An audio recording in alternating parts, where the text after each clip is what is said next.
Comment বক্সে যেতাম ভাইয়া বিগ ফ্যান লিখতে, আর এখন আমরা কমেন্ট বক্সে যাই কিন্তু বিগ ফ্যান লিখতে না, গালাগালি লিখতে যাই।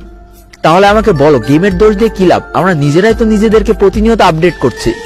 একবার চিন্তা করো আমরা কেমন ছিলাম আর এখন কেমন হয়ে গিয়েছি। এটার জন্য চিন্তা করছো তাহলে আজকে 3 বছরে খালি গেমটা আপডেট হয়নি, গেমের সাথে সাথে আমরা আমাদের মন মানসিকতাকে অনেক আপডেট করে ফেলেছি। মানুষ গেম খেলার উৎসাহ হারিয়ে ফেলছে। আরে ভাই আমি মানতেছি তোমরা পুরো প্লেয়ার, কিন্তু তোমরা যদি নুবদের খেলা না শিখাও তারা খেলাটা শিখবে কোথা থেকে? আমাদের সময় যারা গেমে সিনিয়র ছিল তারা আমাদের খেলা ধরে ধরে শিখাইছে যে এইভাবে গুলাল মারতে হয়, এইভাবে গুলি করতে হয়। আর তোমরা কি করো বাবারে বাবা, 2 দিনের একটা গেমের জন্য কি অহংকার তোমাদের, ওরে বাবা।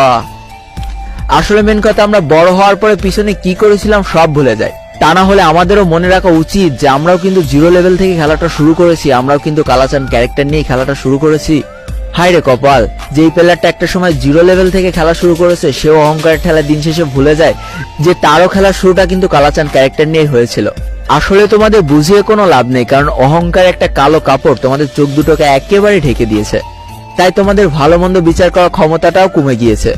এই যে প্রতিনিয়ত গেমটা আপডেট হওয়ার সাথে সাথে আমরা আমাদের মন মানসিকতাকেও আপডেট করে ফেলছি, এইভাবে যদি চলতে থাকে সর্বোচ্চ 1 বছর গেমটা টিকানো কষ্ট হয়ে যাবে।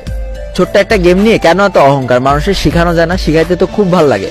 মনটাকে পানির মতো করো, যেখানে 1000 দাগ দেওয়ার চেষ্টা করলেও দাগ পড়বে না, দেখবো